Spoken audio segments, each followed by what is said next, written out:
don't care how dark it looks for you. I don't care what they done said to you. I don't care what the verdict is. I don't care what the haters say. It ain't over. No matter what happens to you, it ain't over. Ain't no such a thing as over. Do you know, man, that you can actually mess your life completely up? You can jack it all the way up and you can turn around and get it right. Do you know that you can be divorced multiple times and still be okay? Do you understand that you cannot have a degree and still be just fine? Now, whatever you've been through, whatever that is, guess what? You still here. You have a great life in front of you, but your great life is in front of you. It's not behind you.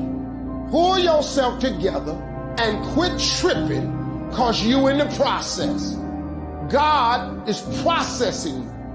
He ain't through with you. If he was through with you, you would not wake up in the morning. I've written 5 simple steps that really helps no matter who you are, what walk of life you're in. Number 1, you have to own your own happiness. Take it away from other people demanding that they make you happy. Your kids are not going to make you happy. Your spouse is not going to make you happy. A big house is not going to make you happy. Own your own happiness and be responsible for doing those things that bring joy into your own heart, independently of life and people and money and all of that stuff. Right. It doesn't necessarily give you a happiness. You have to take responsibility of that peace and that joy that lives inside of your heart and not inside of your stuff. The second thing that I think people need to do is challenge their own story, because people torment themselves by how they see their life. They've told themselves a story as if it were the truth when it is really a perspective truth. And sometimes you've narrated a story that you beat yourself to death with. Challenge your own story. Change the way you talk to yourself about who you are and what happened to you and what you're going to do in your life. You wrote the script. Change the story.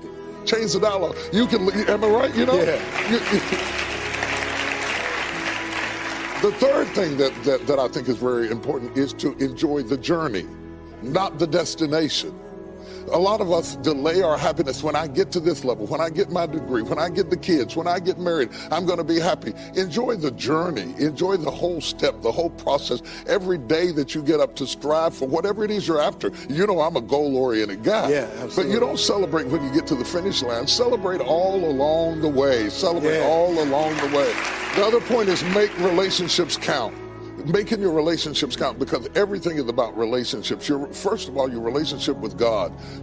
That's a very important thing to have, because as long as you know that there's somebody in charge, you don't have to bear the brunt of the responsibility and the weight of what's going on in your life. Yeah. You can talk to the boss. Okay. Yeah. Number 2, enjoy your relationship with yourself. If you don't like you, it makes it hard for me to like you. Because people, when you walk into their atmosphere, they draw you into the cosmos of their own drama.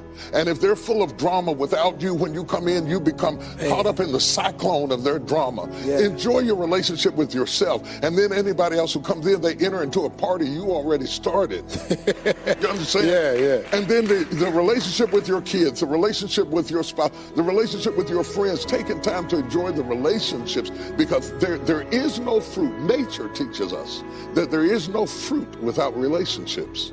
You cannot be fruitful by yourself in business, in home, in life, in church. I don't care what it is. You are no more than the relationships you surround yourself with, and make sure that those are good ones. The fifth thing that I really ascribe to is balance work with play.